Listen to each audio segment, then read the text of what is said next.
Good morning, buddies. My name is Nisha, and welcome to my channel. Today is my day 3 of challenging myself. Today, I take a challenge that I finished my ancient book in one day. Let's see how can I do it, and keep with me so that you can see what I'm gonna do. I already washed up today because I don't make video since my battery is little low. So I'm making it now. Renuka Gavrani once said in her books, the most painful and scariest thing in the world is to look in the mirror and not recognize the person staring at you. The false hope that someday someone will magically show up and the fear of looking like a weirdo make us do things what we never intended to do. Since childhood, we have learned that the kid who is alone is weirdo. They are alone because no one chose them. We don't want to seem a weirdo. We don't want people to think that no one chose us. So what do? We start becoming like an ideal person of whom everyone loves. We start saying yes to the things that we hate. We start dressing up in clothes that makes us uncomfortable or are out of our budget, but at the same time help us get noticed, accepted and acknowledged. We start speaking the words we find cringy. We start saying things that are acceptable and popular. We start doing the things that make us look like everyone else so that we don't appear weird. We indeed become an ideal version of a happy, cute little human whom everyone adore or at least no one makes fun of it. But step by step, as we become like everyone else, we go far away from who we truly are. The more thought you give to what people think of you, the less attention you give to what you want, what you like, what you think, how you would like to enjoy life, and more importantly, what makes you you. It's like becoming a people pleaser without realizing it. The gap between who you truly were and who you have become in the hope to fit in grows so much that even you find it difficult to recognize yourself. People start becoming like most acceptable version in the hope of finding their tribe that they lose their real selves. And that is the reason we call the time we spend with ourselves lonely. Loneliness is not when you don't have people around. Loneliness occurs when you cannot find yourself inside you. The moment you feel the loss of your real self, loneliness makes a home inside you.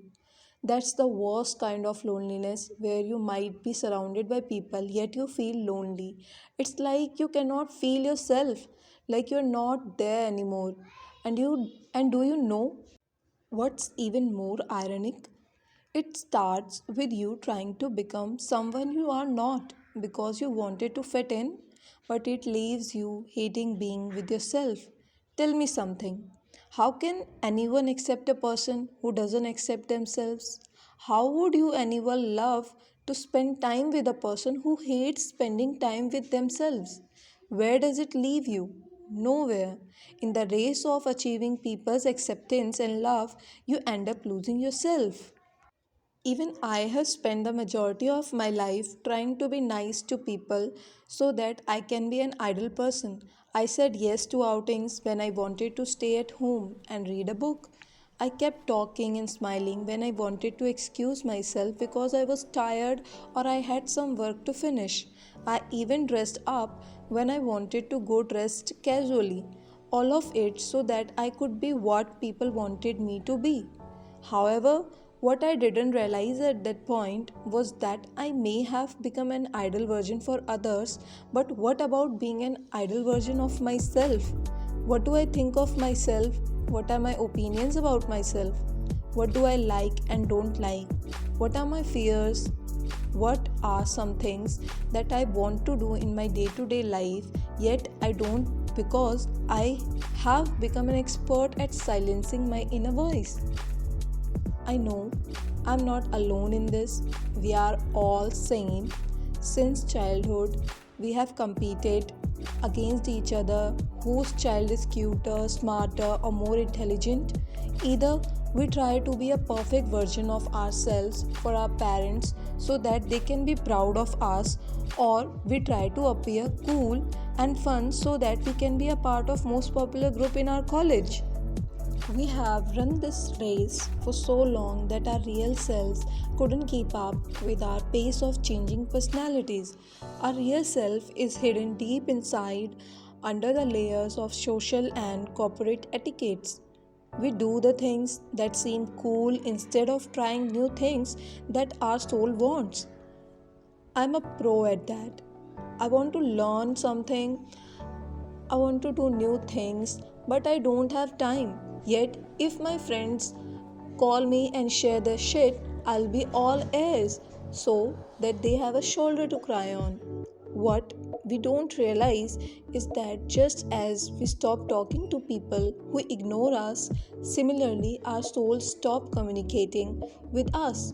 When we silence them once too often, and one day when you are alone with no one to hang out with or click sassy pictures with, you find spending time with yourself is painful. Why?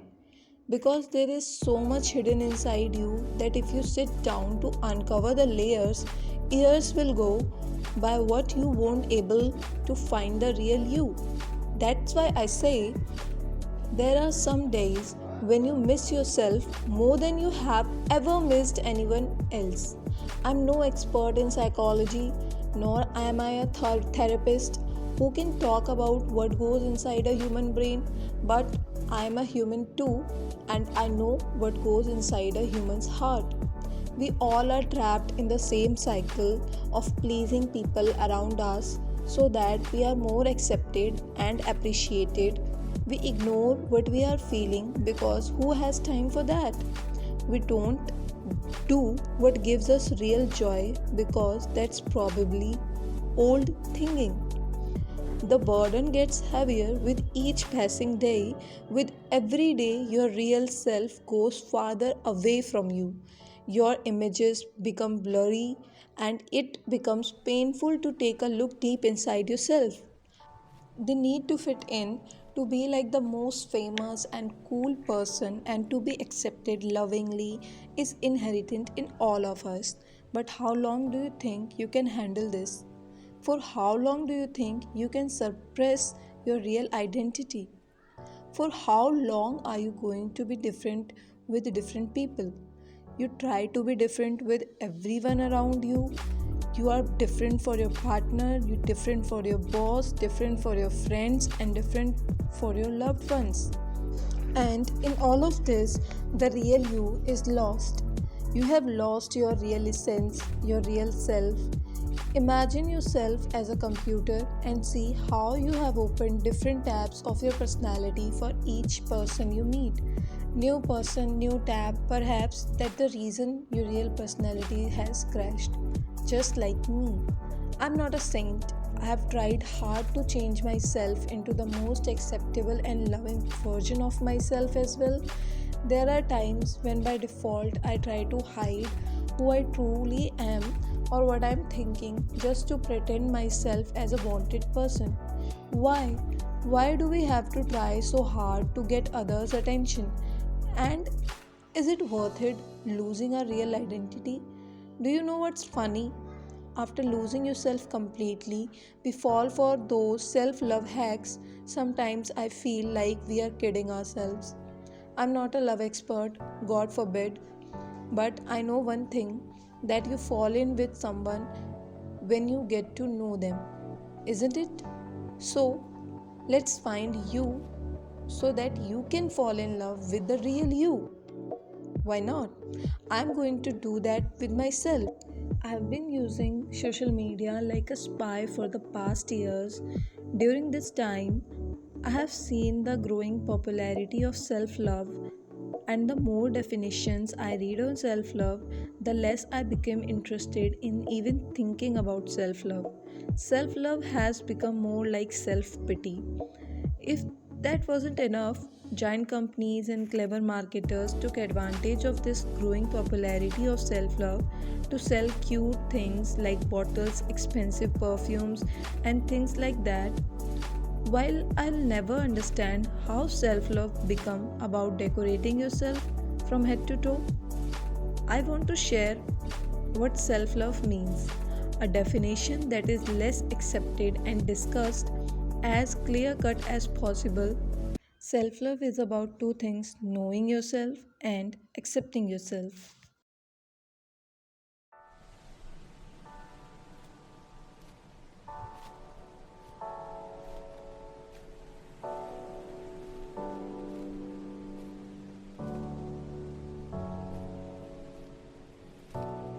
Let's just put this book aside and have some lunch because I'm feeling very hungry.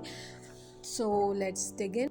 2 hours later. Hello, I have taken a lunch break and then I go for a nap.